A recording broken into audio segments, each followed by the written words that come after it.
இப்போ என்ன பண்ண போகிறோம்? Welcome to great Kirikalan magic show.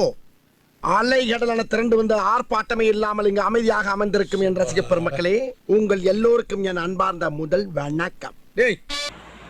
என்னோட சைல்ட்ஹுட் மெமரிஸ் ஆக்சுவலாக இதெல்லாம். அப்போது வந்து நான் காலேஜ் படிச்சுட்டு இருந்தேன். அப்போது செமினார், எல்லா ஸ்டூடெண்ட்டும் செமினார் இருக்குது. எனக்கு இந்த செமினாரில் கொடுத்த சப்ஜெக்ட் வந்து எலக்ட்ரான், பாசிட்டிவ் நெகட்டிவ் டிஃப்ரென்ஸ். ஓ, நீ அப்படி வரியா? ஓகேவா?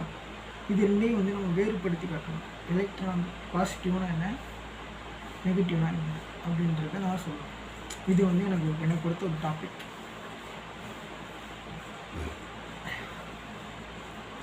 பாசிட்டிவ்னா என்ன, அதாவது ஒரு நியூட்ரானில், அதாவது ஒரு அணுவில், அதாவது நியூக்ளியர், ஒரு அணுவில் எலக்ட்ரானோட புரோட்டான் அதிகமாக இருந்ததுன்னா அது வந்து பாசிட்டிவ். ஐயோ, அது இன்னொரு அணுவில் புரோட்டானோட எலக்ட்ரான் அதிகமாக இருந்தால் அது நெகட்டிவ். அதுக்கு என்னங்கிறப்ப அட கொஞ்சம் சும்மா இருக்கியா, மனப்பாடம் பண்ணி ஓட்டிக்கிட்டு இருக்கேன். ஓகேவா? இந்த மாதிரி ரெண்டு டைப் ஆஃப் இருக்குது. இது என்ன பண்ணும் அப்படின்னா, இந்த புரோட்டான் எலக்ட்ரான், புரோட்டான் வந்து அதாவது இந்த அணுவை சுற்றி ஒரு வளையம் மாதிரி இருக்கும், 3 வளையங்கள். அதில் இருக்கிற கனெக்டன் தான் எலக்ட்ரான், அதாவது ப்ளஸ் அண்ட் மைனஸ் வந்து டிஃப்ரெண்ட் பண்ணும். ஆக்சுவலாக ரெண்டையும் நீங்கள் இது பண்ணும்போது என்ன பண்ணுன்னா, இந்த மைனஸில் இருக்கிற எலக்ட்ரான் வந்து பாசிட்டிவ் அதிகமாக இருக்கிற புரோட்டானை நோக்கி அப்படி சேஞ்ச் ஆகும், ரெண்டும் ஈக்குவல் ஆகிற அளவுக்கு. ஓகேவா? Very good. எல்லாரும் ஜோரா ஒரு கை தட்டுங்க. அதெல்லாம் தட்ட முடியாது. ரைட், விடு. இதான் கான்செப்ட். இப்படி போயிட்டுருக்கு. நான் வந்து அதாவது என்ன சொல்லுவாங்கன்னா, உண்மை சொல் உரைக்க சொல் அப்படின்னு சொல்லுவாங்க. ஆனால் உண்மையே பொய்ன்னு சொல்லிட்டு சில பேர் சொல்லிட்டு, அதாங்க கண்ணால் பார்ப்பதும் போய், காதால் கேட்பதும் போய், தீர விசாரிப்பதே மெய் அப்படின்னு சொல்லலாம். அப்படி கூட சொல்லலாம். வெளியில அக்னி வெயில் ஓவரா இருக்குன்னு உள்ள வந்தா நீ ரொம்ப பேசுற. என்ன லுக்கு? அதான் கான்செப்ட். இந்த மாதிரி வேற ஒன்றுமே இல்லை. உங்களுக்கு புரியுற மாதிரி சொல்லணும்னா, நீ நல்லா இருக்கிறது எனக்கு பிடிக்கல, அந்த மாதிரி தான். அதுதான் ஸ்டார்டிங்கே. அந்த மேட்ரு தான். நீ நல்லா இருக்கக்கூடாது அப்படின்ற எண்ணத்தில் பண்ணிட்டு இருக்காங்க. இதை நான் சொன்னேன்னு வச்சுக்கோங்க, நீ அப்படி தானே சொல்லுவ,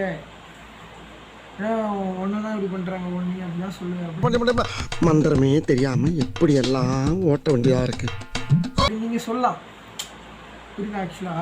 ஆக்சுவலாக உண்மை எனக்கு புரியல. நல்லா இருக்கக்கூடாது, ஒரு விஷயத்தை கெடுக்கணும் அப்படின்னு வந்து யாரும் நினைக்கக்கூடாது. சரியா? அப்படி ஒரு சில பேர் நினச்சிட்டு இருக்கலாம். நான் அப்படி யாரும் நினைக்கல.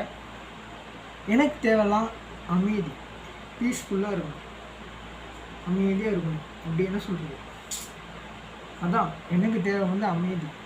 நீ என்ன வேணால் பண்ணு, என்ன வேணால் பண்ணிட்டு போ. அவனுக்கு போய் இது பண்ணுறியா பண்ணி, இவனுக்கு போய் வெட்டுறியா வெட்டி, இவனுக்கு போய் குத்துறியா குத்தி, அதெல்லாம் வேண்டே இல்லை. எனக்கு வந்து அமைதியாக இருக்கணும். என்ன நோண்டாத, என்கிட்ட கேட்காத, என்கிட்ட பேசாத, என்னை டிஸ்டர்பே பண்ணாதீங்க. ஃப்ரீயாவுடா? ஏய், என் அம்மா திட்டினேன்டா. What my mom do? உன் அம்மா திட்டினா நீ சும்மா இருப்பியாப்பா? I'll break his Monday, dude. ஓகேவா?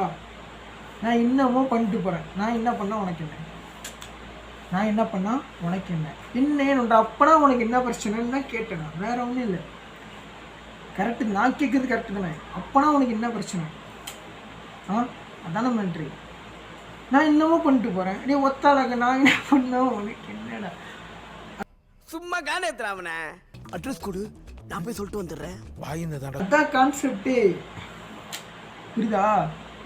நான் என்ன பண்ணா உனக்கு என்ன, நான் இன்னமும் பண்ணிட்டு போகிறேன்டா.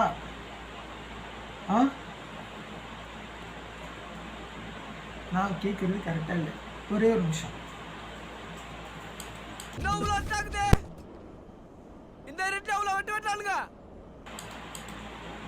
நான் கேட்குறது கரெக்டாக இல்லை. அப்போனா என்ன கான்செப்ட்? நான் நல்லா இருக்கக்கூடாது. சரிப்பா, நான் நல்லாவே இருக்கலப்பா, அமைதியாக இருக்கேன் முடி, அவ்வளோதானே கதை. டாக்டர் கூப்பிட்டாரு. எமர்ஜென்சின்னு போனேன் கண்ணாடி திரும்பிட்டாரு. ஒத்திட்டு இருக்கணும் எதுக்குன்னு இதுதான் கான்செப்ட். ஆக்சுவலாக இன்றைக்கி தான் வீடியோ ஃபுல்லாக டெலீட் பண்ணேன். ஏன் டெலீட் பண்ணேன் அப்படின்னா வீடியோ எடுக்கிறதுக்கு ஸ்டோரேஜ் இல்லை.